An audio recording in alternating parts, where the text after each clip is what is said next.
চিংড়িকে বলা হয় সাদা সোনা। বাংলাদেশের বৈদেশিক মুদ্রার বড় একটি অংশ আসে দক্ষিণাঞ্চলের চিংড়ি রপ্তানি করে। গেল অর্থ বছরে এ অঞ্চল থেকে চিংড়ি রপ্তানি হয়েছে ২১,৩৫২ মেট্রিক টন। আয় হয়েছে ১,৫০০ কোটি টাকারও বেশি বৈদেশিক মুদ্রা।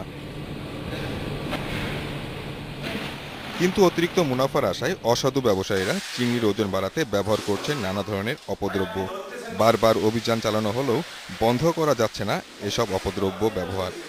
অভিযানে অসহযোগিতার অভিযোগও আছে রপ্তানিকারকদের বিরুদ্ধে। সাংঘাতিকভাবে সচেতন আছি এবং এই কার্যক্রমকে আরও জোরদার করার জন্য আমাদের অভিযান এবং উদ্বুদ্ধকরণ কাজ এটা অব্যাহত আছে এবং থাকবে। যারা এক্সপোর্টার তারা কিন্তু ওইভাবে খুব একটা কেন যেন যে আমাদের সচেতন, তারা আমাদের সহযোগিতা চান না কখনো খুব একটা, কারো যে এতটা অন্য ৮-১০টা ক্রাইমের মতো যে তারা আমাদের সহযোগিতা চেয়ে এটা যে নির্মূল করতে চান, তাদের দিক থেকে আগ্রহটা আমরা অতটা পাই না।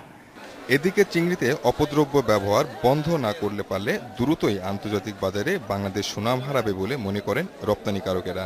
এই অপদ্রব্য মিশ্রিত কোনো চিংড়ি মাছ ভুলক্রমে কোনোভাবে যদি রপ্তানি হয়, তাহলে বর্তমানে আমাদের যে ইউরোপীয় ইউনিয়ন বাজারে বাংলাদেশের যে সুনাম আছে, এই সুনামটা কিন্তু নষ্ট হবে। ২০০৯ সালে চিংড়িতে ক্ষতিকর উপাদানের উপস্থিতি পাওয়ায় জারি করা হয়েছিল রেড অ্যালার্ট।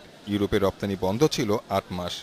দ্রুত ব্যবস্থা না নিলে আবারও সৃষ্টি হতে পারে এমন পরিস্থিতি, আশঙ্কা ব্যবসায়ীদের। Independent news.